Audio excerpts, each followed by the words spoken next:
Welcome to Meet the Candidate with your host, Sulani Madsen. Meet the Candidate is your opportunity to see local candidates and hear about the experiences that have shaped their lives. Meet the Candidate is a nonpartisan community project brought to you by your friends at the Ponderosa Republican Women's Club, North by Northwest Digital, We Believe, We Vote, and the McGarry Law Office, the landlord's attorney. Now, here's Sulani. Well, welcome to Meet the Candidate, and my guest for this session is Rocky Samson, who's running for Spokane Valley City Council, position 5. Welcome, Rocky. Thank you. Glad you could join us today, and I know your daughter is sitting off camera watching Dad get interviewed here, so hope that doesn't make you nervous. I hope not. So, just very simple. We'll start with the basics. Where did you grow up? I grew up in a town called Lincoln Park, Michigan, which is just outside of Detroit. Okay. All your life through high school? Pretty much, yeah. Yeah. It was a good neighborhood to grow up in. It was a suburb of Detroit, so. Okay, and did you pursue any additional education after high school? Just trade school. Well, trade school counts. That's important. So. Yeah, I was a union bricklayer. Okay. So, yeah, I got out of the cab industry and jumped into becoming a union bricklayer, went through the whole apprenticeship program, very long, 4 years. I have a lot of respect for good masonry. Yeah, it's hard work. Yeah, it is hard work. So I think you have a personal reason for moving out west, coming out to Spokane Valley. What drew you to Spokane Valley? Well, Spokane was the last place in the world I ever thought that I'd come. And my ex-wife had basically took off with my daughter, absconded, and so I followed them out all the way from, actually I was living in Florida at the time, Clearwater Beach, Florida, and I followed them all the way out here to fight for custody, and my ex-wife got my daughter taken away by CPS, so we had to go through the whole CPS thing, and DSHS, and went through the whole process, and now my daughter lives with me. So. Okay. Long story short, that's why I'm here. It's very nice to meet your daughter. Yeah, she's a card. So what kind of lessons did you learn from your first job? That's a question I ask everyone. First job where you connected money and labor. Well, my first job was I worked at Pizza Hut. Okay. And classic kind of fast food, chain food story. Yeah, and I wanted to be the waiter, and they wouldn't let me be the waiter. And when they did let me finally be the waiter, I failed at it miserably. So what did you learn from that? I learned that in the business world, it takes a lot of concentration, and you have to be ready for every angle to come at you.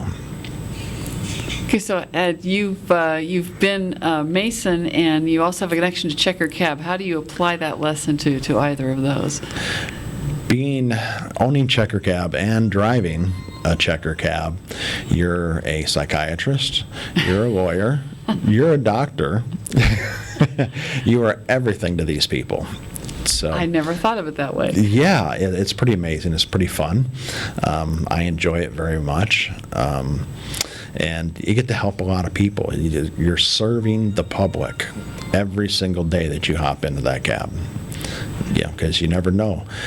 Every time I pick somebody up, if it's at night, I could be saving them $10,000 on a DUI ticket.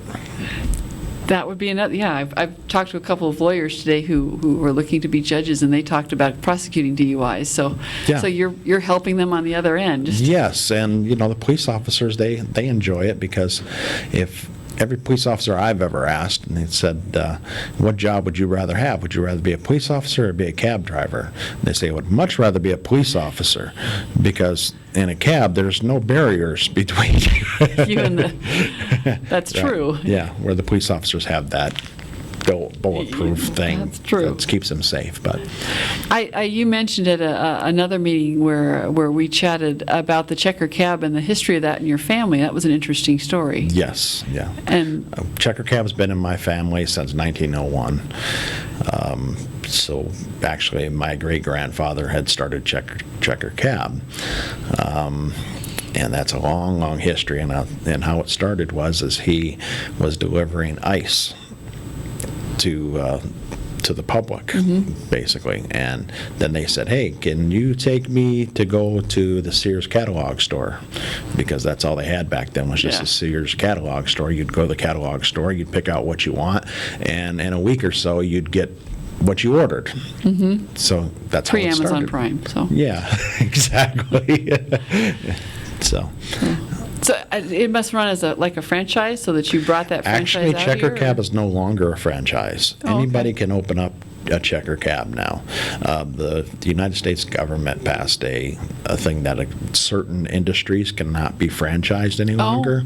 Okay. Checker or taxi industry is one of them that cannot be franchised.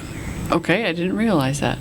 So Yes. you operate the Checker Cab company that operates in mostly Spokane Valley, or Spokane Valley and the city? Mostly Spokane Valley, yes. Okay. We do have, we have one registered cab for the city of Spokane now.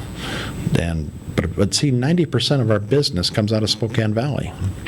Are the trips inside the valley, or are they going? Well, see how it works is we can pick up people in Spokane Valley and drop them off anywhere they want to go. That's the beautiful thing. And we don't have to get the license for that other city.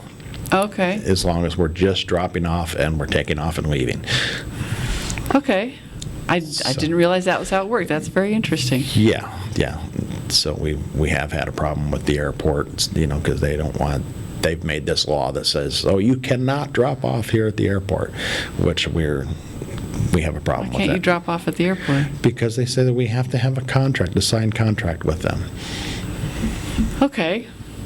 Which is a little far-fetched, and we're going to investigate that some more later. Okay. So I don't think that was what propelled you into public service, but not everybody runs for office. What propelled me into public service was, I'm already kind of in public service because I'm serving the public with the cab industry, with Rocky's Flea Market. We do have Vets Garage out there. I'm sure you wanted to know about that too. Yeah, whatever you want to tell people about. Yeah, Vets Garage is where we can bring in homeless veterans. That's a big issue on my platform. Bring them in and feed them and give them resources through DSHS. Since my daughter was in foster care, I made friends with a couple of the workers, and they actually come to the flea market and help them get the resources they need. So it's not a handout, it's a hand up. Okay. The reason I got into public service was because I went to city council myself three or four times and asked for help with Uber and Lyft, getting them regulated so that they're on the same page as what the cab companies are. I got no response, none except for one person on the city council, which was Caleb Collier. And that's the only response that I got.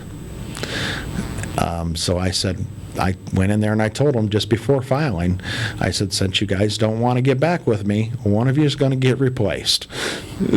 I'm not sure which one, but one of you is. Well, that's a pretty classic reason to decide to file for a city council position, is you're unhappy with what the council was doing. Correct, yes. Okay. Yeah. Well, time flew by. We have that last wrap-up question. Your opportunity to answer the question, why should people vote for Rocky Samson for Spokane Valley City Council?